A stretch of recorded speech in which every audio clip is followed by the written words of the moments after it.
جی السلام علیکم۔ آپ سے ایک ضروری بات کرنی ہے۔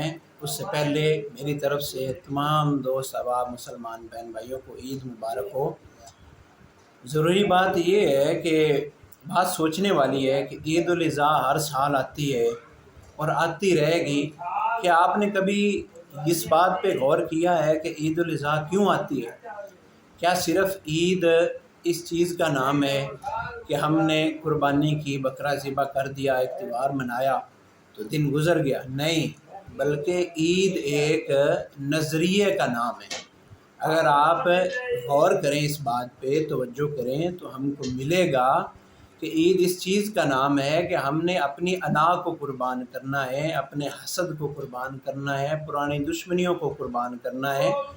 ہم نے اللہ کے راستے میں اپنا سب کچھ قربان کرنا ہے۔ کیسے؟ حضرت ابراہیم علیہ السلام کو دیکھیے، اللہ کا حکم آیا تو 80 سال کا بیٹا اللہ کے راستے میں قربان کرنے کو تیار ہو گئے۔ یہ نہیں سوچا کہ میں بوڑھا ہوں، میرا سہارا کون بنے گا؟ اللہ کا حکم تو آتا رہتا ہے، جیسے ہم اگنور کر دیتے ہیں۔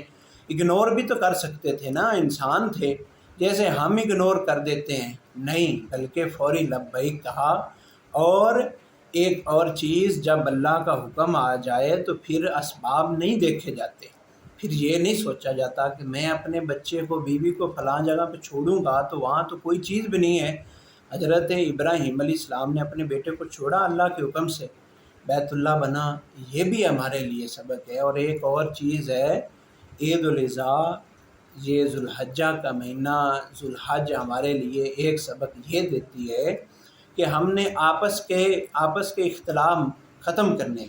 فلاں قوم کا ہے، فلاں چودھری صاحب ہے، فلاں رائے صاحب ہے، فلاں ملک صاحب ہے، اور فلاں مسلک سے تعلق رکھتا ہے، فلاں کا فلاں مذہب ہے، فلاں کا فلاں فرقہ ہے۔ ہم نے یہ سب چیزیں چھوڑ کے ایک دیوار بننا ہے، ایک مسلمان بننا ہے، ایک لباس پہن کے، جیسے ہمارے ایک فریاد و لبیک اللہم لبیک، ایسے ہم نے اپنی زندگی میں بھی یہ چیز لانی ہے۔ اور ایک اور چیز ہے جو ہمارے لیے سب سے اہم ہے، جو میں سمجھتا ہوں کہ قربانی کا مقصد ہے ہی وہ کہ قربانی ہم نے کر لی، گوشت سارا فریزر میں رکھ لیا، اور اگر کوئی دروازے پہ آ جائے تو پہلی بات تو یہ ہے کہ اسے دیکھ کے ہم ایسے اپنا چہرہ سرخ کر لیتے ہیں کہ جیسے ہماری اس سے پتہ نہیں صدیوں پرانی دشمنی تھی۔ لوگ ہمارے دروازے پہ گوشت لینے نہ آئے، بلکہ ہم قربانی کا حصہ اس طرح تقسیم کریں کہ ہم اپنے محلے میں غریب ڈھونڈیں، اپنے ارد گرد تلاش کریں، ہم خود اپنے بیٹوں کو بھیجیں، ہم خود جائیں، غریبوں کے حوصلہ افزائی ہوگی، ان کے گھروں میں گوشت دیں۔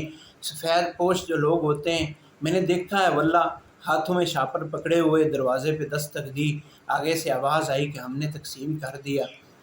تقسیم کیا ہوتا ہے؟ فریزر میں رکھ لیا۔ میں یہ نہیں کہتا کہ ہم لوگ یہ غلط کرتے ہیں، رکھنا بھی ٹھیک ہے، استعمال بھی ہم کر سکتے ہیں، لیکن تقسیم کریں خدا را۔ میں نے ایک واقعہ پڑھا، حیران ہوا کہ ایک گھر میں ایک دفعہ لوگوں نے گوشت رکھ لیا، تقسیم نہیں کیا، لوگ آئے واپس بھیجتے گئے، تو اسی رات بارش آئی تو ٹرانسفارمر سڑ گیا۔ تو ایک دن، 2 دن، دوسرے دن وہ گوشت باہر پھینک رہے ہیں، اور ایک آدمی اس کے ساتھ بچی چل رہی ہے، تو بچی کہتی ہے کہ پاپا کیا یہ لوگ کتوں کو ڈالنے کے لیے قربانی کرتے؟ ارے بھائی، امیر لوگ تو سارا سال گوشت کھاتے ہیں، آپ غریبوں کا خیال کریں، ضرورت کے مطابق رکھ لیں، اللہ نے آپ کو بہت زیادہ دیا ہوا ہے، آپ غریبوں کو دیں۔ اللہ رب العالمین مجھے اور آپ کو سمجھنے کی توفیق عطا فرمائے، آمین۔